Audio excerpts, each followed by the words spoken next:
2-3 நாளா இதே டாபிக் தான் நிகழ்ச்சிக்கு வந்தாங்க, பிரபலம் ஆனாங்க. இப்ப சேனலா இன்டர்வியூ கொடுக்குறாங்க. கடந்த ஞாயிறு வெளியான நீயா நானால இருந்து அதிகமா பகிரப்பட்டது இவுங்க பேசுன வீடியோ தான். அதுல அந்த பொண்ணு தாய் தந்தைன்னு எல்லாத்தையும் இழந்து ஹாஸ்டல்ல வாழப்போ அன்பின் கரமாக வந்தவர் தான் அவுங்க கணவர்.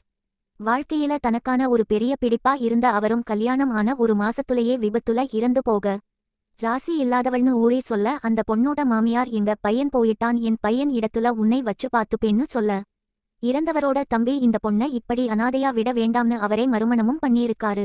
கிட்டத்தட்ட 9 வருஷங்கள் மேலையாயிடுச்சு, இன்னும் இவர்களுக்கு குழந்தையில்ல. அதையும் ஊரார் தூற்ற அப்பவும் அவுங்க மாமியார் இந்த மருமகளை விட்டு கொடுக்கல. இப்படியாக அனைவரின்பால் கவனத்தை ஈர்த்தவுங்க தான் அந்த பொண்ணோட மாமியார் சண்முகம்மாள். ஆனா சிலர் பதிவுகள் பாக்குறப்போ தான் தோணுச்சு, இங்க மாமியாரோட பெரிய மனச மையப்படுத்தி புகழ்ந்து பேசுறமே, ஆனா இதையும் விட ஒரு பெரிய மனசுக்காரர் அந்த பெண்ணோட தற்போதைய கணவர்தான்னு. எவ்வளவு ஒரு இக்கட்டான சூழல்ல எல்லாமே தெரிஞ்சும் அந்த பொண்ணை மறுமணம் செஞ்சிருப்பாரு. அந்த பொண்ணும் பழைய ஒரு மாத நினைவுகள்ல இருந்து மீள முடியலைன்னு இந்த 9 வருடமா தன் உணர்வை மட்டுமே சுயநலமாக்கி இவரை தண்டிக்குறாங்களோன்னு தோணுச்சு. இதுல பிரதானமானவர் சண்முகம்மாளின் 2வது மகன் தான். என்னதான் சில நினைவுகளை கடந்து வர முடியாதுனாலும், நினைவுகள் ஆழமானவையாகவே இருந்தாலும் அது கடந்த வாழ்க்கை. சொல்லப்போனா இறந்த காலம். அப்படி இறந்த காலத்துல இருக்க தன்னுடைய உணர்வுகளுக்கு மட்டுமே முக்கியத்துவம் கொடுத்து நிகழ்காலத்துல கூடவே வாழுற அந்த மனுஷனை தண்டிக்குறது ஏற்புடையதல்ல. சண்முகம்மாளை உயர்த்தி இங்க அவரோட தியாகம் மங்கி போயிடக் கூடாது. நிச்சயமா இதுல மிக முக்கியமான ஒருவர் இந்த மனுஷன் தான். அவர் ஒரு தூதுவன் மாதிரி தான் அந்த பொண்ணோட வாழ்க்கையில வந்திருக்காரு. இதே மாதிரியான ஒரு அற்புதம் அவரோட வாழ்க்கையிலையும் நடந்து அவர் விருப்பப்பட்ட வாழ்க்கைய வாழணும்.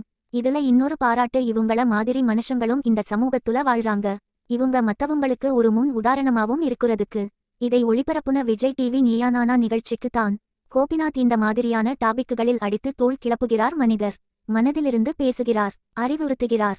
நிகழ்வின் நடுவிலேயே சண்முகத்தம்மாளுக்கு பரிசு வழங்கியது எல்லாம் பாசங்கற்ற நிஜமாக தெரிந்தது.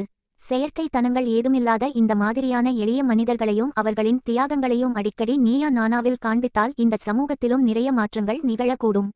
விஜய் டிவி நிர்வாகமும் நீயா நானா குழுவினரும் தொடர்ந்து இது மாதிரியான நிகழ்ச்சிகளை செய்ய வேண்டும் என்பது பெரும்பாலோரின் ஆசைகள். இவர்களுக்கு வாழ்த்துக்கள். மொத்தத்தில் இந்த வார நீயா நானா மனிதர்கள் மீதான நம்பிக்கையை நிறைய அதிகரித்திருக்கிறது.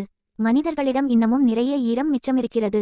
இந்த மாதிரியான மனிதர்களும் நம்முடன் தான் இச்சமூகத்தில் வாழ்கிறார்கள் என்பது மகிழ்ச்சியாக இருந்தது.